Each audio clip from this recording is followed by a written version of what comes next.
Tom, and welcome back to the Psychology Perspective.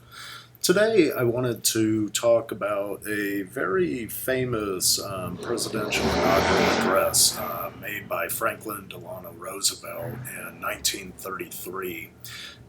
In this address, he gave a beautiful quotation: "You have nothing to fear but fear itself."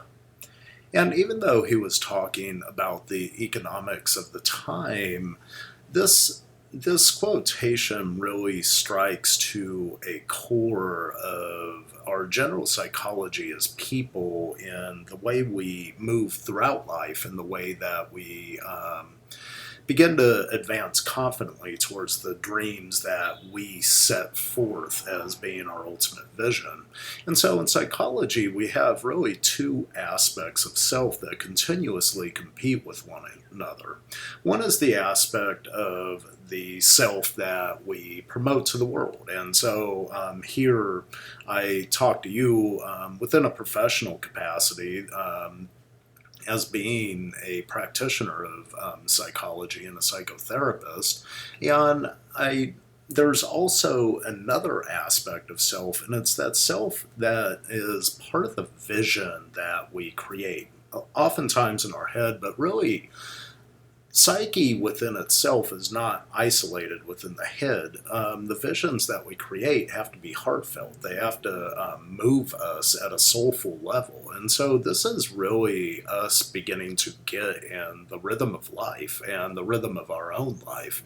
And so one of the things that this quote shows us, "You have nothing to fear but fear itself," is really an idea of how our psychology could work against us to keep us back, to hold us back from advancing in the things that we wish to achieve. And a lot of times this fear comes from the small self, the small S self.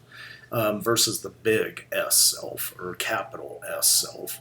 Now, the small S self has traditionally been called the ego. And the ego is one of those concepts of the way that you present the world. So when I talk in the beginning of this clip, "Hello, I'm Dr. Maples and welcome to the Psychology Perspective," that's just one aspect of my personal journey, who I am. However, the big S self has nothing to do with anything that our life, that we've created within our life. Really what it is, it's the dreams that foster our individuated growth forward. And this individuated growth is really an aspect of developing the perseverance and the will to make these dreams come true. And so part of the way that our small S self and our big S self interacts with one another is based upon the visions we create and the dreams that we have.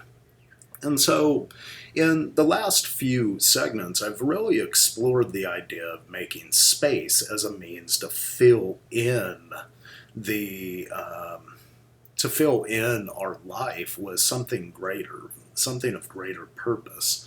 Now, a lot of times in AA or in other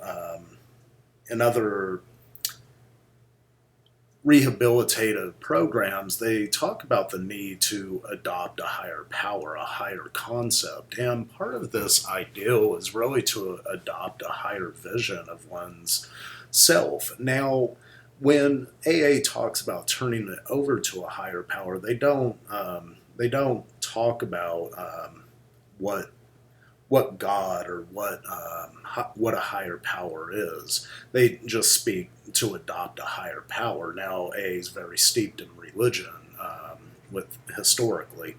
But what ends up happening as we make space psychologically, something normally has to fill in that void. And so what is it that will fill in the void?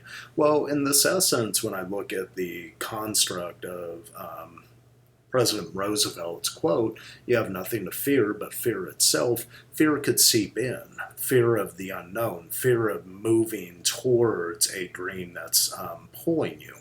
And this is really the dangerous ground where the smallest self and the biggest self could stand in conflict with one another. part of working through that fear over time allows you the confidence needed to begin to put into motion the necessary actions that help you realize your dreams and help them to become a reality. So, in the last few segments, I've really been exploring the psychology of weight loss and how to let go, how to release these things from your life in order to make room in the heart. Well, once the release has happened, fear can fill in the void, and no matter what the problem is, whether it be food, whether it be alcohol, whether it be money, whether it be relationships, a lot of times we come at it with the glass so full there's nothing left that we could take in. And so we have to let go of some of that to empty the glass in order to bring in some of the nourishment that the soul needs. And this process really can be fueled by fear. It could be anxiety provoking. We're letting go of old ways and trying to adopt new.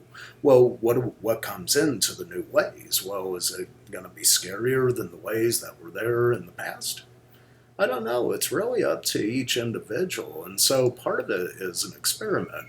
I wanted to bring this quote to everyone because it stood out to me yesterday as I was letting go of just Sunday habits for the last 3 weeks and feeling great. And all of a sudden it began to realize that, this old ways didn't work as well anymore. And the new ways actually have me more excited than the old ever did.